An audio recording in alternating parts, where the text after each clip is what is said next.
la René Moreno, pero yo creo que la mejor universidad ahora es la Católica.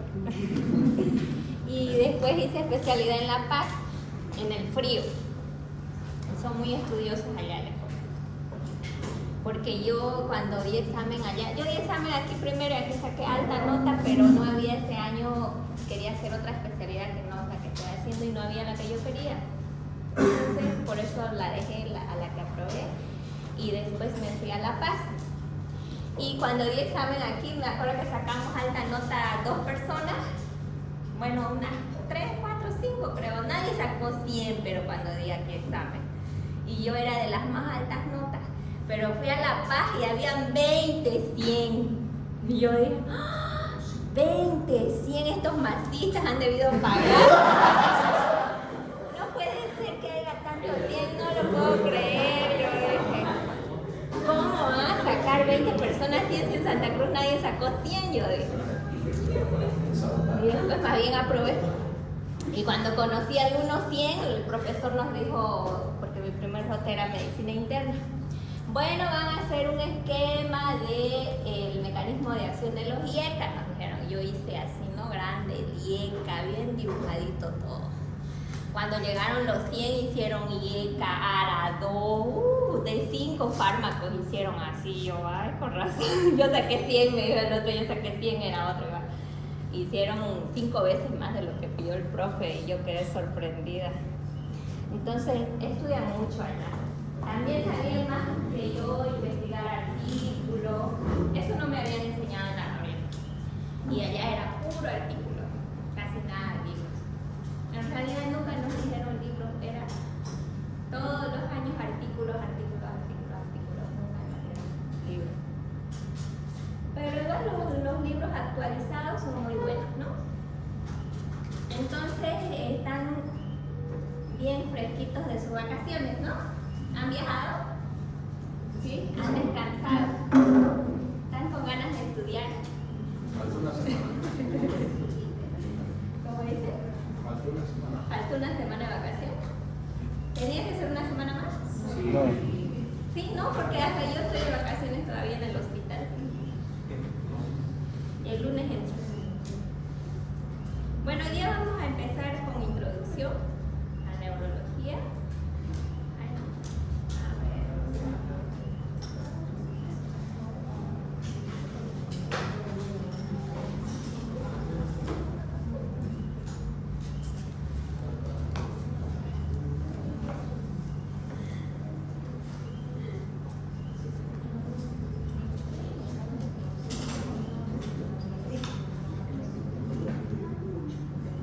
Necesito internet seguramente.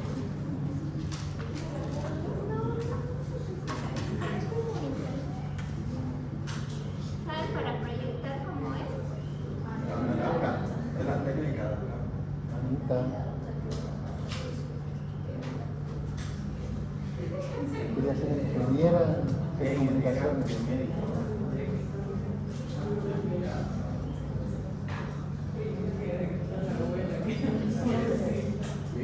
No me creían.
neurología, la introducción para que vayan conociendo y como van a ir a prácticas ya van a ir sabiendo qué pacientes les va a llegar, ¿ya? Que tienen que preguntar y ahí van a reconocer cuáles son los problemas neurológicos, cómo realizar preguntas, anamnesis y algunos signos y síntomas, ¿ya? Reconociendo los pacientes neurológicos, los pacientes neurológicos tienen que ver con el estado de alerta, con que la gente camine bien y la conciencia, la memoria. Lo vamos a detallar más adelante, ¿ya? Algunos motivos frecuentes de consulta neurológica son cefalea, convulsiones, mareos, confusión, somnolencia, sopor, coma. Entonces, una persona que está neurológicamente íntegra va a estar como nosotros, ¿ya? Y atento, hablando coherentemente, caminando, realizando actividades rutinarias con un objetivo normal. Pero si de pronto está sin mover bien un lado o desviada la boca, ya ustedes siempre tienen que preguntar desde cuándo, cómo, por qué. Si no está hablando coherentemente, también tienen que preguntar desde cuándo está hablando de forma alterada. Si hace cosas que no debería hacer, ya es un trastorno de conducta también, tienen que ver por qué está haciendo eso y desde cuándo. Aquí, por ejemplo, tenemos una cefalea tipo Horner, ¿ya? Les voy a presentar así algunas imágenes y al finalizar la clase ustedes van a dibujar y van a escribir una pequeña fisiopatología, un esquema en una hojita, ¿ya? Y eso va a ser su asistencia a clase hoy, aparte de escuchar todo el tema para que les ponga presente y me lo van a presentar antes de salir, ¿ya? Por decir, ustedes pueden escoger, aquí hay una cefalea tipo Horner. Si ustedes pueden dibujar esto y escribir un poquito la fisiopatología a un lado y ya está. Cuando terminemos el tema. ¿Ven el ojo cómo está? El uno más pequeño y rojo. Ahí ustedes en lo que quieran hacer este dibujito, ahí van a colocar también el tratamiento, ¿ya? Este otro también pueden hacerlo. Pueden escoger cualquiera de los que tienen imágenes de personas, ¿ya? Una convulsión febril compleja, ahí les va a llegar la mamá y va a decir, mi hijo está convulsionando y está con fiebre. Las convulsiones febriles complejas son en menores de 6 años, ¿ya? Cuando ya tienen 7, 8, 9 ya no se llaman convulsiones febriles, por más que sean con fiebre. Eso significa que las convulsiones febriles simples y complejas solo se las toma en cuenta en niños, desde los 6 meses hasta los 6 años. Después hablamos de crisis epiléptica. Si es una sola crisis epiléptica única, si son múltiples, ya puede ser una epilepsia. Si es inmediatamente una tras otra, ya es un estatus epiléptico, que es como un estado de mal epiléptico que está repitiéndose una y otra vez. ¿Algunos han tenido oportunidad de ver a alguien convulsionando? ¿Ningún vecino, ningún compañero? Sí, sí. ¿Han visto algunos? ¿No? Yo igual vi un vecino que convulsionaba, parece que no tuvo tratamiento, al final se murió y él se dio joven. Después vi una alumna de medicina de la Católica, cuando yo era,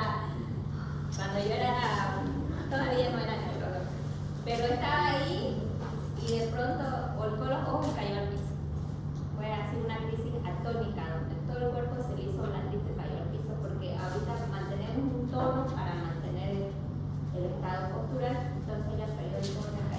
Entonces, yo no la seguí, ¿no? Pero quizás tenía una neuropsicosis, porque eso es frecuente en jóvenes. Cuando da convulsiones en personas jóvenes, puede ser neuropsicosis, que es por comer alimentos contaminados, como la lechuga, la frutilla, generalmente, o carnes mal cocidas. Ya. ¿Qué hay otro? Otro motivo de consulta, van a venir los hijos con sus padres o abuelitos, diciendo se olvida, ya en la noche empieza a salirse del cuarto, nos desconoce.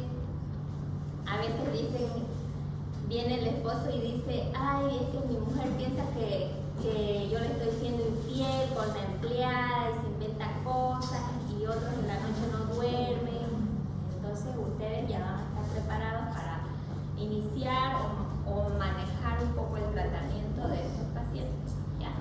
son las demencias. Cuando se altera la memoria por más de 6 meses, ya es demencia. Aquí vemos cómo hay una simetría en los miembros inferiores. Aquí ha perdido el tono y este lo mantiene, ¿no? Entonces tenemos que investigar por qué está así el paciente. Si es desde la cara, la parálisis, el brazo y la pierna, localizamos el lugar de la lesión en la vía piramidal del contralateral. Ahora, si fuera solo la pierna que está mal, puede ser el plexo lumbosacro. Entonces eso hay que diferenciar.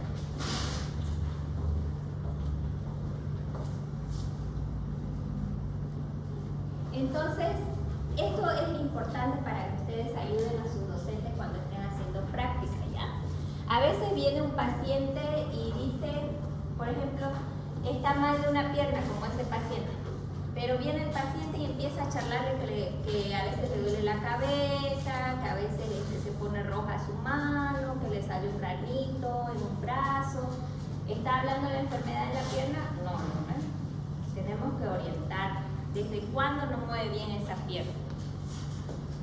¿Cómo fue? ¿Qué tomó para eso? ¿Ha empeorado? ¿Ha mejorado con el tiempo? Todo eso tenemos que preguntar. Tienen que ser bien inteligentes para hacer la anamnesis. Cuando ustedes observan algo que el paciente está mal, por ejemplo, la cara se paralizó, entonces ustedes pregunten desde cuándo se paralizó, cómo fue, ha empeorado, ha mejorado, qué ha tomado. Porque a veces se paraliza su cara y el paciente empieza a hablar de otra cosa, de que su uña le duele, de que su piel está de otro color. Entonces a veces las personas que están empezando empiezan a preguntarle, ¿no? ¿Y su piel desde cuándo está del otro color o desde cuándo su uña está mal? Pero en realidad lo que estamos observando objetivamente es una parálisis facial. Entonces no nos desviemos. También a veces vienen los pacientes y nos dan algún signo o síntoma importante y nosotros tenemos que seguirle a ese signo o síntoma, sacar todos los datos, no empezar a decirle, por ejemplo, el paciente dice, me caí hace una semana y a veces le preguntan de otras cosas. ¿Y desde cuándo su muñeca le duele? Estamos pasando a otro tema, ¿no? Si él dice que se cayó hace una semana, ¿de qué altura cayó? ¿Se resbaló? ¿Por qué se cayó? Si fue en la ducha, si fue de un árbol, qué estaba haciendo, contra qué chocó su cabeza. Es diferente que choque contra una grada que sea en tierra, ¿no? Ahí nos damos cuenta si fue fuerte, si no fue fuerte. Le preguntamos, ¿se desmayó? ¿Vomitó? ¿Qué sucedió después? ¿Convulsionó? Todo enfocado en un dato, no le demos ideas. A veces ellos nos dicen, me caí hace 2 semanas y de pronto nosotros le decimos, y después cómo ha estado su lenguaje o cómo ha estado de la marcha. Nos vamos por otras cosas que no tienen relación con la enfermedad. No nos vamos a otro lado. Quedémonos con lo que él nos dice o ella y indaguemos bien esos datos. ¿Ya? No le preguntemos otra cosa. Por ejemplo, me caí hace 2 semanas y le decimos, y hoy día tiene fiebre. Puede ser que tenga algo de relación, pero nos estamos desviando mucho. ¿Ya? Hay que preguntar bien el signo, el síntoma. ¿Desde cuándo? ¿Qué estaba haciendo? ¿Cuántas veces ocurrió esto? Indagar más, ¿ya? La evolución de la enfermedad, siempre no se olviden, hizo algún tratamiento.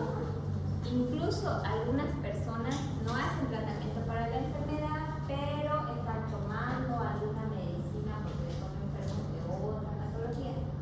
Nunca olvidemos eso. Los internos se olvidan mucho de esto en sus historias clínicas, porque les dan varias horas para hacer una historia clínica y nosotros, los especialistas, tenemos 15 minutos para ver un paciente, vamos a sala, tenemos 20 minutos y de pronto estamos sacando información que los internos no han sacado en 6 horas o en 24 horas y se quedan a dormir ahí con el paciente malo. Entonces ustedes tienen que ser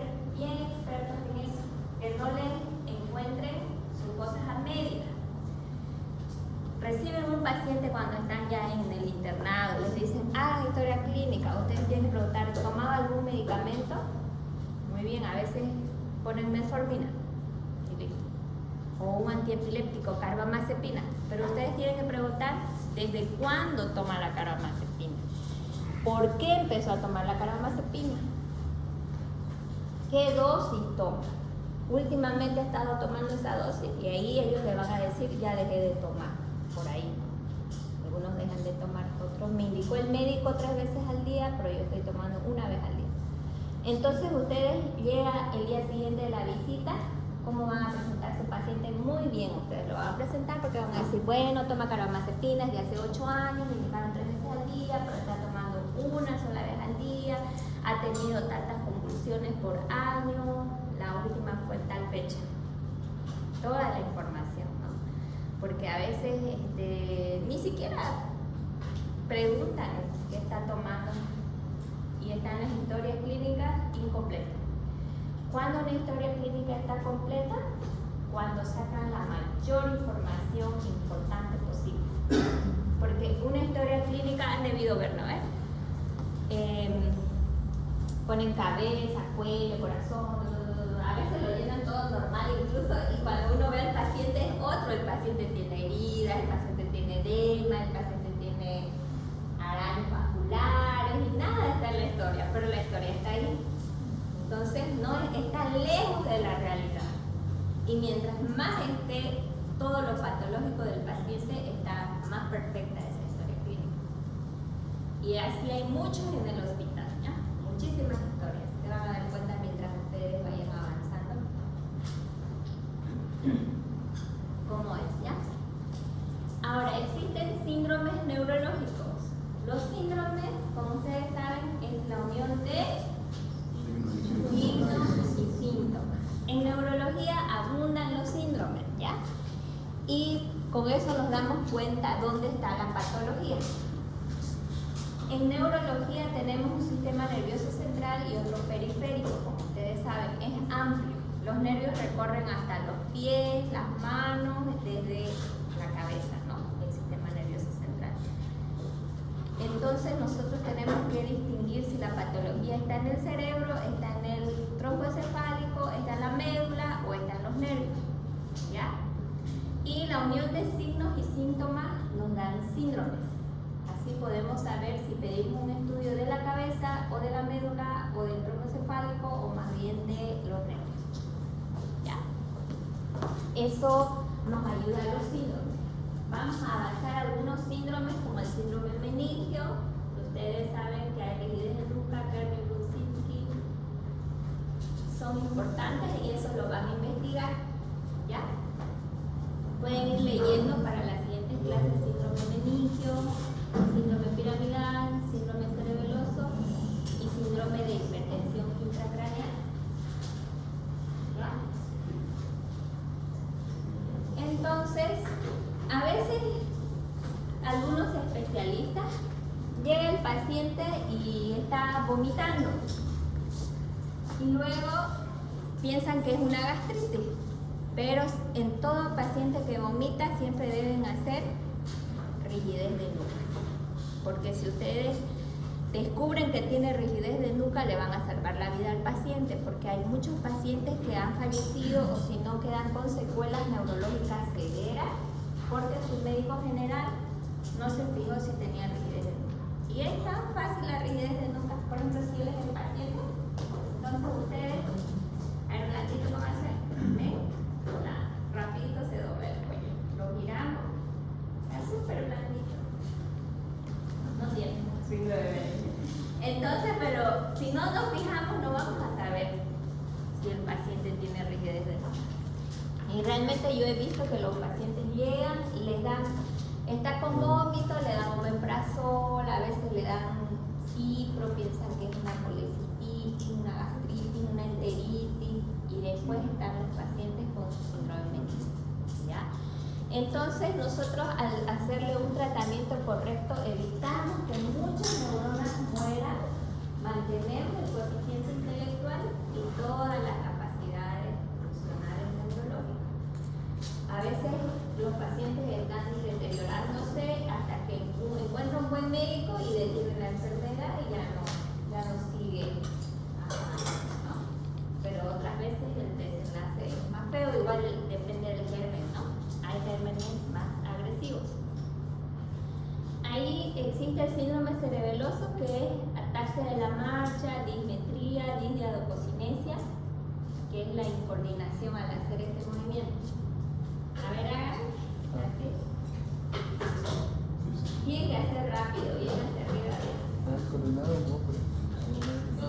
no va a faltar. Así ahora. Y las personas que tienen un buen cerebelo juegan bien fútbol, bailan bonito, coordinan bien, pero ¿han conocido a esas personas que no pueden bailar? O que hacen juego de pasarse la pelota y no puede coordinar para pasar la pelota, para hacer juegos así bien métricos, ¿no? Entonces, estas son pruebas de metría, tienen que ser con los ojos cerrados. ¿Ya? Con los ojos cerrados. Más largo el movimiento. Entonces, quiere decir que baila bien. Un bailarín. Mi profesor de educación física era bien incoordinado. Era cerebeloso. Ya. El síndrome piramidal es lo que les hablaba, ¿no ves? Parálisis facio-brachioplural. Y ellos a la larga caminan así. Han debido ver en las calles, caminan. Las funciones mentales superiores. Aquí vemos la inteligencia de las personas y esto se altera también en los pacientes psiquiátricos, ¿ya? El estado de conciencia, la orientación, porque ya van a ver en psiquiatría que a veces uno está charlando con ellos, le hablan una cosa y luego se pasan a hablar otra y luego otra. La memoria. Y se empiezan a mezclar y me acuerdo que cuando yo roté psiquiatría a rato pensaba, ay, será la cosa que me está porque a rato de ella, a rato no es la historia. La inteligencia igual es una función mental superior que se denomina que es una persona inteligente mientras más rápido resuelve los problemas. Que es una persona que es menos inteligente cuando tarda más en resolver las dificultades y los problemas. El lenguaje que esté orientado, el cálculo, ¿no? Aquí, y a través de todo esto, vemos el grado de retraso mental que tienen algunas personas. Vamos a ver en consulta externa que algunos vienen para pedir certificado de discapacidad y poder recibir sueldo mensual porque el gobierno subvenciona a los pacientes con retraso mental severo, con parálisis cerebral. Entonces algunos vienen y fingen y no quieren hablar, no quieren responder preguntas, entonces tenemos que ser muy sagaces para sacar más información y darnos cuenta si es leve o es moderado, porque ellos mejor si su calificación dice severo, ¿no?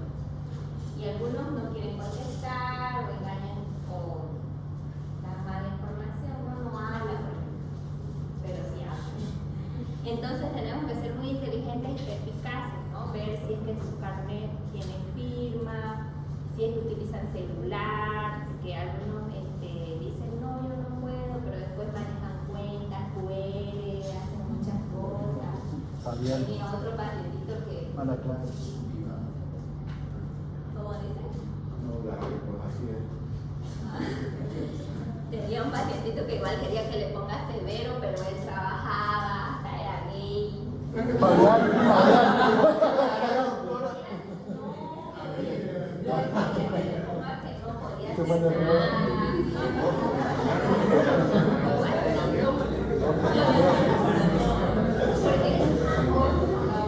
Los psiquiatras dicen que si una persona puede tener pareja es porque tiene un grado más alto de inteligencia, puede mantener una relación. Entonces todo eso me tienen que ayudar en la consulta externa, ¿ya? Porque viene mucha gente queriendo certificados y nosotros tenemos que darnos cuenta qué grado de inteligencia realmente tiene.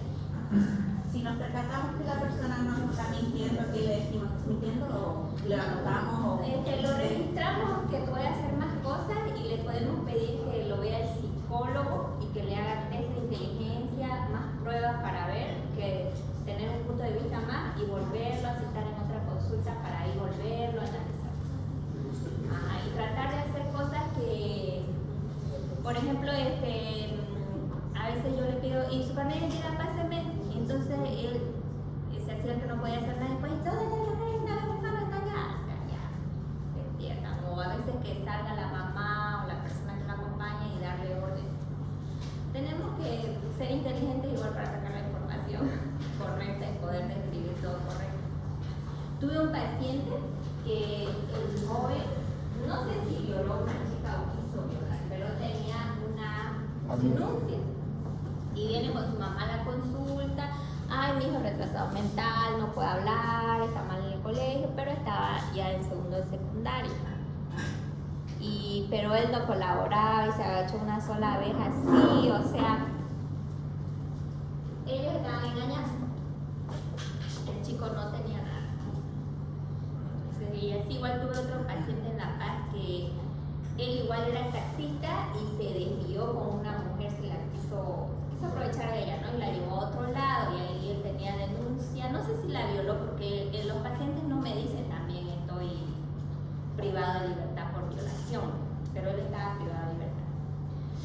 Y me dijo, yo en realidad tuve una convulsión y por eso me desvié del camino. Y fue un lapsus que me dio, por eso fue que me la quise llevar a otro lado, pero o sea, no era, ¿no? Porque él no tenía antecedentes de epilepsia previas.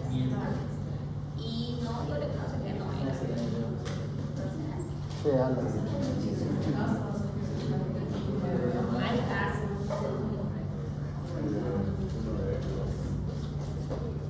Entonces, también otras situaciones de alteración de la conciencia puede ser algo agudo, o sea, súbito.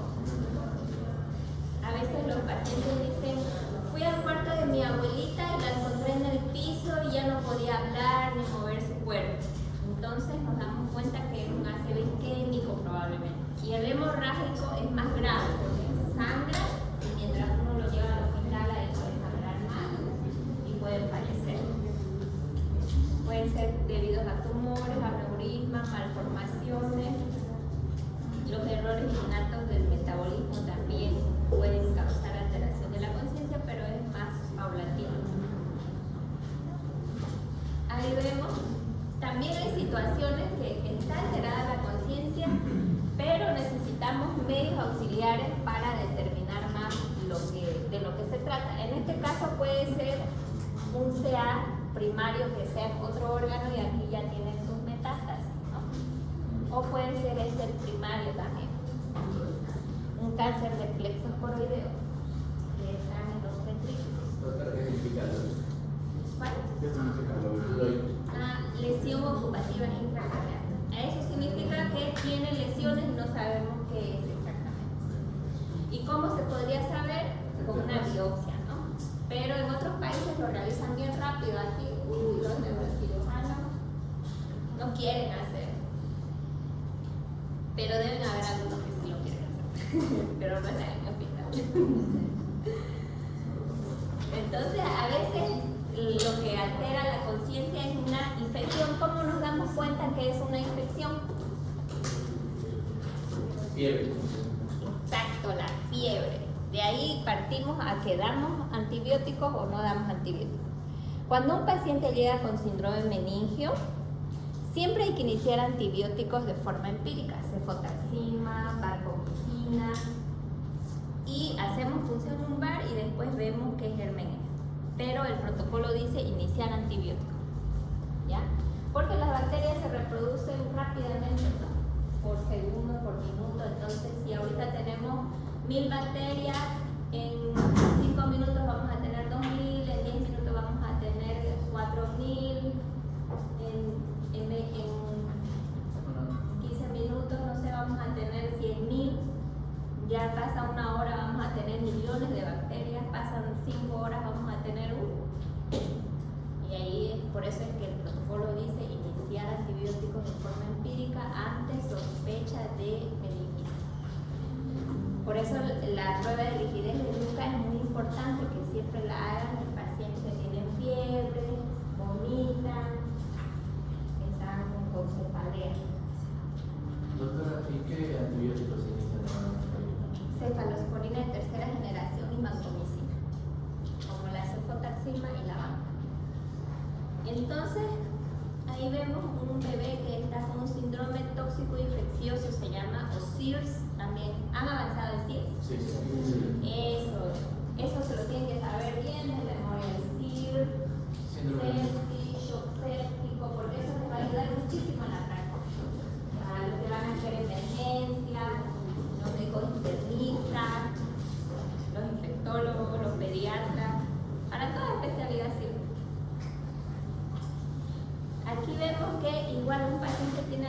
alteración de la conciencia o una convulsión, hacemos tomografía y ¿qué vemos acá? Una dilatación ventricular, vemos imagen hipodensa e imagen hiperdensa.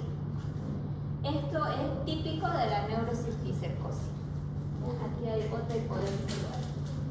En la neurocisticercosis tienen que ver imagen hiperdensa e hipodensa, inclusive el escole se ve.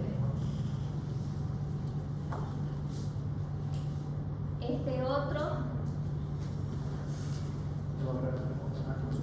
esto es una resonancia magnética.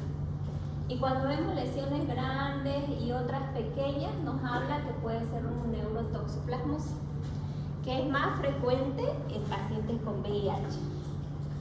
Casi todos los pacientes que he visto, quizás uno será que he visto que tiene neurotoxoplasmosis sin VIH. Y el VIH está mucho más abundante hoy en día también. Entonces, todo a cuidarse. Encontrarse, no sé. Porque realmente hay personas que uno ve y dice, qué bonita, y después tiene VIH. Y hay mucho. ¿Ya? Entonces, esta es otra enfermedad que igual da en el VIH, la leucoencefalopatía multifocal progresiva, y produce un edema así. Tuve un paciente que todo estaba a la mitad, así como una sábana. ¿Puedes repetir el nombre? Leucoencefalopatía multifocal progresiva. Leucoencefalopatía multifocal progresiva. Da igual en los pacientes con VIH y lo inflama así masivamente todo el hemisferio. Es algo autoinmune, se trata con biológicos y con corticoides, pero a veces resuelven sin tratamiento.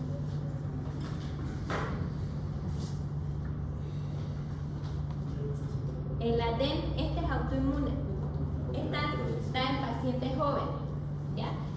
Y se parece al toxo, ¿lo ven? Pero es un poquito diferente porque el toxo tiene más lesiones y esto da en pacientes sin VIH y en jóvenes más que todo, adolescentes. Es muy interesante, ven que hay una lesión a un lado, al otro lado y al otro lado. Y cuando viene el paciente está paralizado aquí, está paralizado acá, está paralizado acá. Así como se ve en el cerebro, así está. Y ahí uno dice, puede ser un ADEM. Y hay que pedir resonancia magnética. Y pedir pruebas virales, el líquido sale normal, sale sin infección, sale limpio. Entonces nos damos cuenta que es algo autoinmune y que hay que darle corticoide. Con eso mejora. Esto también es algo autoinmune, la esclerosis múltiple. Esta es una enfermedad. ¿Ven que hay muchas lesiones? Empieza con una, pasan unos meses, aparece otra, pasa un año, aparece otra y así va avanzando, va avanzando, va avanzando. Luego va la médula, el trombo encefálico y los pacientes se van discapacitando más y hasta que fallecen. Pero la esperanza de vida es más de 10 años. Mínimo es 10 años, puede vivir 10, 15, 20 años, pero va aumentando la discapacidad. En la esclerosis lateral amiotrófica es más rápida, es de 3 años, 4 años, 5 años. La ministra lo que tiene es ELA, ¿no? La esclerosis lateral amiotrófica, esa es más rápida, el fallecimiento. Esto es más lento. Y esto da en personas jóvenes, así como la edad de ustedes, pero más que todo en razas blancas, se lo ve más en los europeos, en los de Estados Unidos, que es una de las enfermedades que más discapacidad produce en edad de la juventud. De pronto viene y dice, no puedo mover mi pierna, mi brazo, y luego empiezan síntomas psicóticos, inclusive la visión, les afecta mucho la visión. Y ahí ya nos orientamos que puede ser una esclerosis. Lo malo de esta enfermedad con la esclerosis lateral amiotrófica es que los tratamientos son súper caros y no hay ninguno muy efectivo, o sea que no sé hasta qué punto vale la pena hacerlo porque el tratamiento de la esclerosis lateral amiotrófica cuesta aproximadamente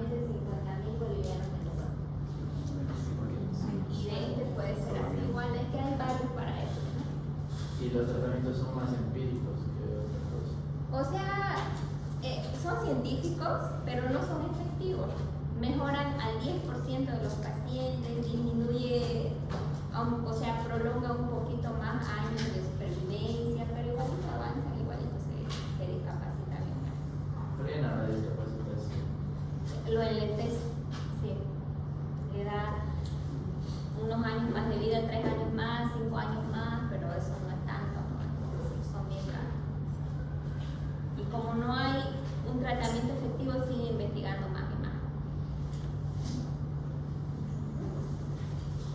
Entonces, hay unas causas de alteración súbita de la conciencia como convulsiones, desmayo, amnesia global transitoria. La lipotimia a veces puede ser por problemas cardíacos. Si una persona tiene una arritmia cardíaca, puede haber una falla cardíaca súbita, una arritmia súbita, se ponen pálidos, sienten palpitaciones y pueden caer, ¿no? Y luego rápidamente se reincorpora si mejora el ritmo cardíaco. Vi otro paciente que sufrió una lipotimia por susto porque le estaban haciendo una punción pleural y era una aguja. Él vio la aguja y se empezó a tener un poco de taquipnea y al final se puso pálido y después se desmayó. Otras veces hay chicas que fingen, o chicos, ¿no? Pero más de todo son mujeres lastimosamente, no hembras, pero terminan con sus novios y después se hacen las que se desmayan, pero es algo psicológico. Más bien aquí no toman raticida porque en La Paz se tomaban raticida. Y es así, tuve una paciente que murió con raticida.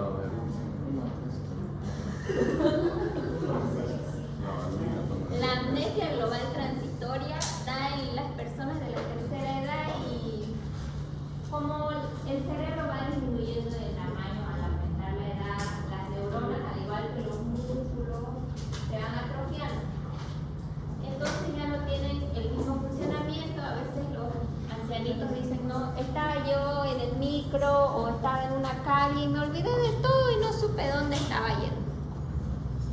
Y pasaron unos minutos y de ahí me acordé recién qué calle era, dónde estaba yendo. Eso se llama amnesia global transitoria. No se caen, pero sí se olvidan todo.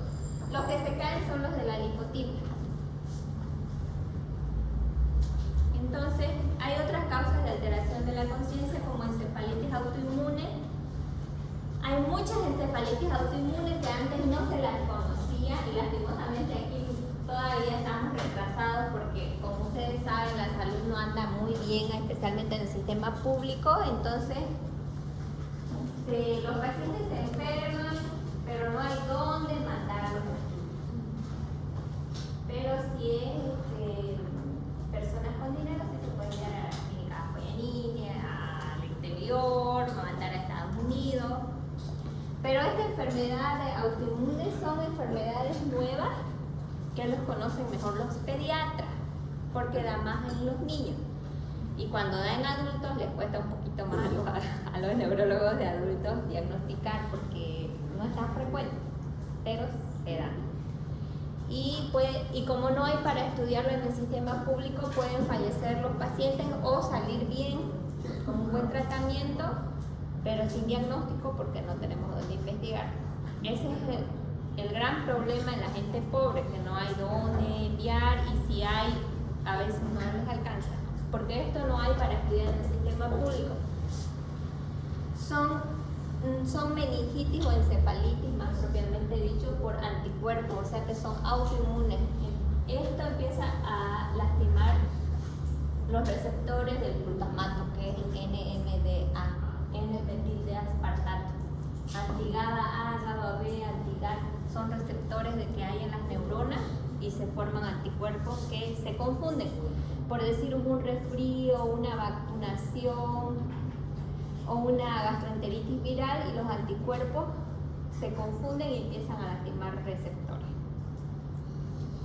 Es algo que aún hay que investigarlo más, ¿no? Puede ser también que ya haya un problema innato de su respuesta inmune alterada desde mucho antes, ¿no? Genético. Pero esto es muy frecuente. y ahora ya todo el mundo lo está conociendo más. Quiero mostrarles un video de una paciente con lupus, con encefalitis autoinmune que tuvimos en el hospital. A ver si se puede ver.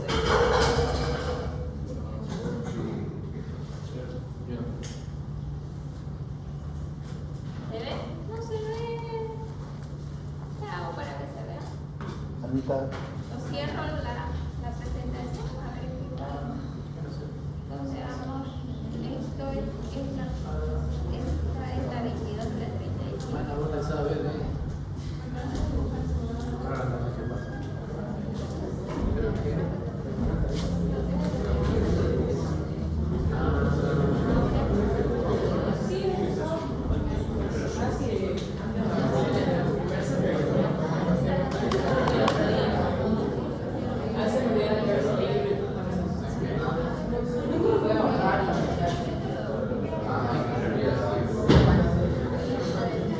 Ya, vean la paciente. Esta es una encefalitis autoinmune ya.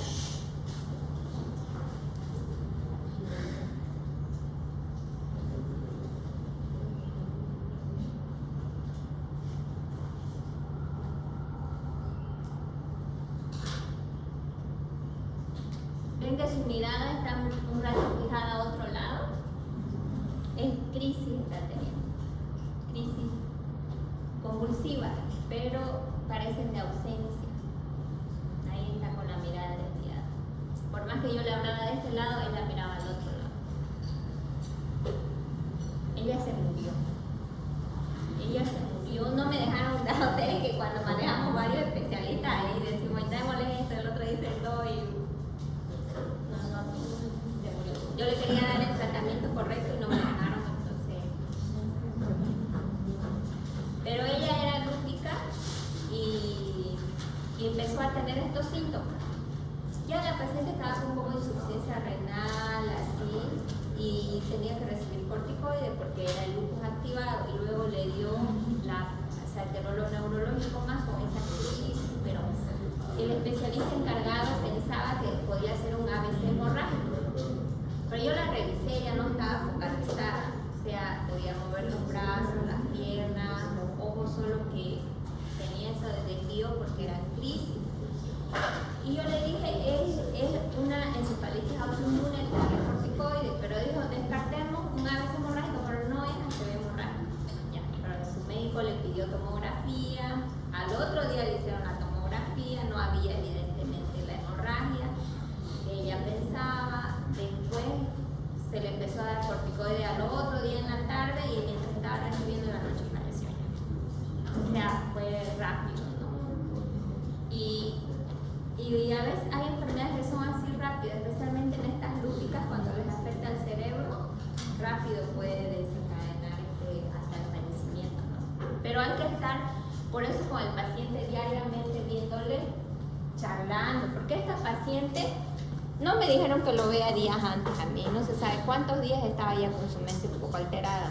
Lo correcto es que las personas conversen normalmente, obedezcan orden, se levanten, caminen, coman solas. Entonces, si no hacen todas estas cosas, debemos de registrarlo y preguntarnos por qué no se levantan, por qué no caminan, por qué no hablan, por qué no comen.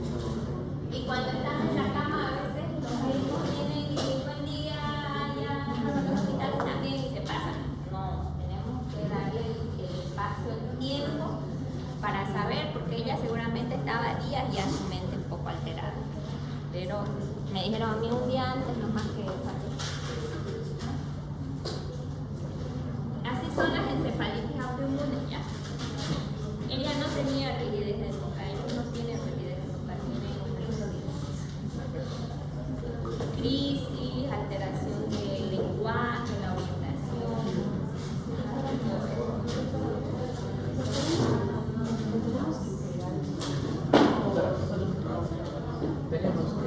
No lo arranquen, yo solo me muestran y se lo van a llevar ya. Una imagen y algo que les llame la atención de la enfermedad puede ser un diagrama, el tratamiento, la fisiopatología. Mejor sí con un dibujito.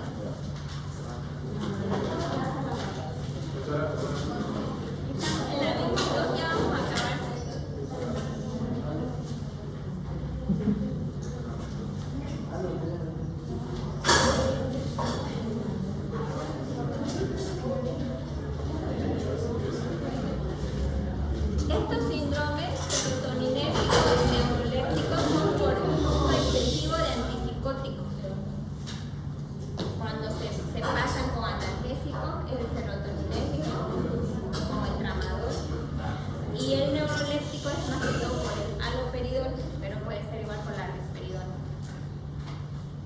otros síntomas son las polineuropatías, que puede ser que no sienten o les arde o no pueden mover una extremidad. Cuando es una alteración en la sensibilidad, es una alteración en la vía sensitiva. Cuando es una debilidad o plejía, es una alteración en la vía motor. Y ambos son nervios, nervio sensitivo, nervio motor. Por eso son polineuropatías. ¿Ya? Son raras las mononeuropatías, la mayor parte son polineuropatías. Y hay polineuropatías por déficit de vitamina B12, por diabetes mellitus, por déficit de ácido fólico, de cobre. A veces son por cáncer o por quimioterapia. Hay autoinmune y también hay por déficit de magnesio, que es un poco rara, porque hoy en día la gente mucho toma magnesio, pero es raro. Es tan interesante, esta es la principal, que es por déficit de vitaminas, porque le falta la B2 y más que todo en la tercera edad. Y vemos cómo se degenera la médula inclusive, ¿no ven? Aquí se está atrofiando y degenerando la médula. Y los pacientes ya quedan con debilidad y no pueden caminar. Es grave la polineuropatía. Entonces, si alguien quiere dibujar esto, puede dibujar una médula degenerándose y algo de la fisiopatología o del tratamiento. Otros trastornos del movimiento, como las fasciculaciones, eso que se mueve, alguna vez se ha movido de ustedes, pero en la ELA se mueve todo el cuerpo, los glúteos, el muslo, las piernas, y también se puede mover por déficit de vitamina B12 o por hipotiroidismo o hipertiroidismo. Entonces, el síndrome de hipertensión intracraniana produce bradicardia, hipertensión arterial, vómitos, cefalea. Lo vamos a ver esto más a detalle en los siguientes temas, pero es un tema muy importante porque nos muestra que corre riesgo la vida del paciente. Porque si se sigue edematizando el cerebro, entonces el centro cardíaco y respiratorio está en el bulbo y si se lo comprime, ahí fallece, hace paro. Y esto igual puede producir un síndrome de hipertensión intracraniana. La alteración de la conciencia igual puede dar por desequilibrio hidroelectrolítico, por alteración en el amonio, la urea, intoxicación por alcohol, benzodiazepinas, encefalopatía hipóxico-isquémica. Me acuerdo que tuve allá en La Paz, de mi residencia, llegó un paciente borrachito una vez y me dijeron, déjalo que duerme para recuperar. Y lo dejamos durmiendo y recuperó al otro día. Después, en mi siguiente turno, vino otro, pero más casi estaba, o sea, estaba inconsciente, ¿no? Y todo el olor a tu. Démoslo que duerma. Y cuando al otro día fuimos a verlo, se era ¿Y por qué? yo le dejé uno que no era responsable. Es que eso que trae la policía que encuentra en la calle, no es borracho. Quizás se broncaspiró, no sé, pero se murió. Intoxicación severa. Sí, era muy severa. Seguramente produjo edema cerebral y se murió. Y nadie puede haberlo pensado. Así que tengan cuidado, no beban mucho. Manrique. Desde ahí ya cuidamos a todos. En tu por hipoglicémico. Puede ser por hipoglicemia igual, ¿no? Igual la hipoglicemia puede llevar al coma. Síntomas neurológicos que derivan de otras enfermedades, de diabetes mellitus, hipertiroidismo, hipotiroidismo, el alcoholismo, el SIDA, la tuberculosis pulmonar puede llevar a tuberculosis cerebral. Cualquier herida que no sea bien tratada puede producirle después meningitis. La neuropatía diabética es muy frecuente en la consulta externa, pueden irla revisando, ¿ya? Especialmente si tienen parientes diabéticos. Esto igual pueden dibujar los signos o síntomas de un hipotiroideo o de un hipertiroideo, que son diferentes, ¿no? El hipotiroideo es obeso, tiene la lengua grande, es lento, tiene cefalea, depresión, mucho sueño, retraso mental. Y el hipertiroidismo son hiperactivos, tienen los ojos saltones, taquicárdicos, les hace calor, a los otros les hace frío y son más acelerados los